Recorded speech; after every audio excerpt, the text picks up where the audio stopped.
Have you been taking my advice and making beats and distributing them on all streaming platforms and pitching a playlist but not landing any big editorial playlists? Or do you ever just make a beat at night thinking it's cool, waking up in the morning and hating it? Or do you simply just hate everything you make? I struggle with all those things too, and today I'm gonna give you 3 reasons from my personal experience why your beats might actually be trash. Stick around for the 3rd reason. It's honestly my biggest downfall. Number 1 is the most simple tip that you'll hear all the time, but it is important: sound selection. What even is sound selection? It's just having the ear to pick the right sound. Sometimes your drums are just too soft. Sometimes you're using an organ when you should be using Rhodes. Yes, mixing and mastering is important, but before all of that, you should be picking the right sounds. The best way to train your ear to be geared towards better sound selection is to simply listen to music. Just take some time every week, every couple of days, to listen to your favorite music that is similar to the music you like to make, and just kind of pay attention to the sounds they use,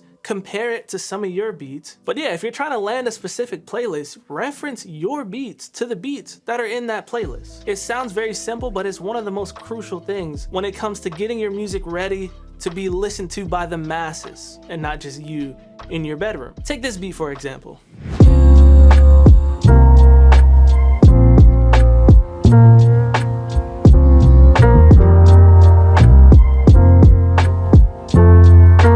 This beat is very smooth. I made it relatively quickly, and it's using some of the best drums in lo-fi boom bap history. Yeah, that's right. I am about to plug my new drum kit. L.Dre Drum Kit Volume 4 is out now, over 200 sounds, perfect for producers looking to add that lo-fi boom bap 90s groove into their beats. We got full drum loops with stems, we got hi-hat loops, percussion loops, and we brought back some more hi-hat midis because I know a lot of you guys really like that. Super easy way to get your track started. And there is an expansion pack coming soon that's gonna have acapellas and more loops and stuff. If you already copped the pack during the Black Friday sale, you get that expansion pack for free. If you haven't yet, you can go grab the full sample pack right now on my website, prodbyldre.com. The link will be in the description. Yeah, self-plug over. The second reason why your beats might be trash is arrangement. Now, when you're making instrumentals, distributing your music on all platforms, it is really different than working with an artist and arranging your tracks based on the vocals. I've done videos in the past where I will use acapellas to arrange my beats. That is still a great method to use, but when it comes to lo-fi specifically or just releasing instrumentals, you have to do certain things to keep people interested instead of just having a loop that repeats over and over and over again, unless the loop is super fire and you make your beat like 1 minute and 20 seconds, which works. I did a short video on how to arrange your beats better, but real quick, let's just speed run arranging this beat right here. So boom, I'm gonna do it really quickly, but this is how I would do it. This is exactly how I make beats. I make an 8-bar loop and then I arrange. And you know me, I keep my beats simple. So get rid of everything in the first 4 bars. Let's double that.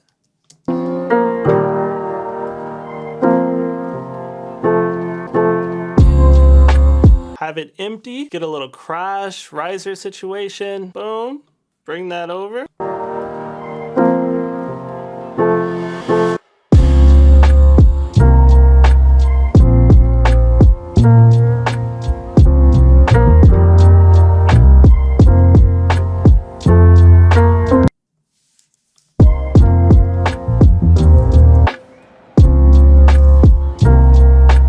More variation, let's duplicate this, pitch it up 12, put something like spaced out on it.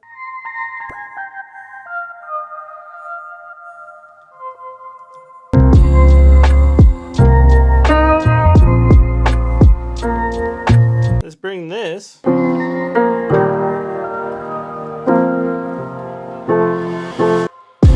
For the ending, we get rid of the main sample and we just have the bass play it out.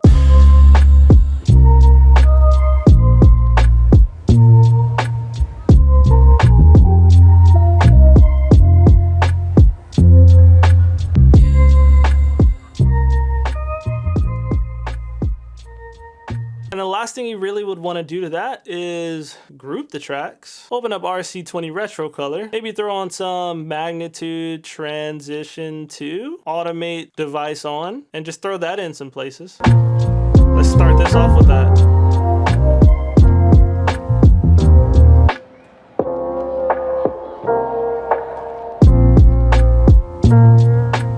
And there's that beat. Me personally, I probably would have made it even shorter, but 2 minutes and 10 seconds is solid. Now the very last tip is gonna be the hardest. Pause. We're not even doing tips here. The third reason why your beats might be trash is overthinking, all right? Overthinking your craft, me personally, has been my greatest downfall, especially as somebody who has to make beats on camera. Sometimes you just gotta say, F it. So with this beat, for example, I used a Soul Surplus sample. I mean, I chopped it up a little bit, maybe pitched it a little bit, but for the most part, that's carrying most of the beat, besides my saucy drums. L.Dre Jump Kit Volume 4, link is in the description. But a lot of people, they care so much about what other producers think, or they care so much about being skilled, that they'll rather take so much time trying to learn an instrument or learn how to make samples before they can even put a song out. Or on the other hand, they don't want to use samples, so they're learning keys, but they're releasing songs with their poorly done keys. Use samples as much as you want, but also make sure you know how to not use samples, obviously. But at the end of the day, I know the melodies that these people that are actually good at what they do are better than mine in most situations. So why would I put myself at a disadvantage? Because I don't know how to play piano and saxophone. So grab Splice, grab some sample packs from your favorite producers like the one I drop with Mondo or anybody else. Take the edge off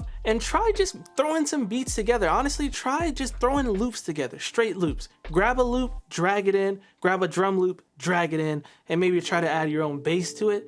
And just see how you like it. Like, you don't even have to release that, but try producing in a different approach that is less stressful and you have to put less thought into it. This isn't math, this isn't calculus. It's not about technical thought, it's about the groove, it's about the feeling. That's what's so great about MPCs. It's like, instead of dragging things on all the time, you just kind of get that vibe and you imprint it into the digital workspace. But yeah, for all my fellow overthinkers out there, another tip I can give you is try to find a good balance between having fun and having a purpose. What helps me a lot to just get through making beats sometimes is having a purpose. Like, I need to make a beat for this YouTube video that needs to be out in the next 3 days, and it can't suck. I really have to force myself to sit down and put something together, but I have a goal in mind, I have a specific sound in mind, so it does make it easier. That's one thing you can do to, even if you do overthink still, you can at least be consistent with making music. On the other hand, it's just taking pressure off and just try some different stuff, try some stuff that's actually fun, give yourself little challenges here and there, sample a different genre like I've been doing with the classical things. Just get creative without worrying about how people are gonna perceive it, what people would think. Give yourself that time to just explore your creativity every now and then, and that should heal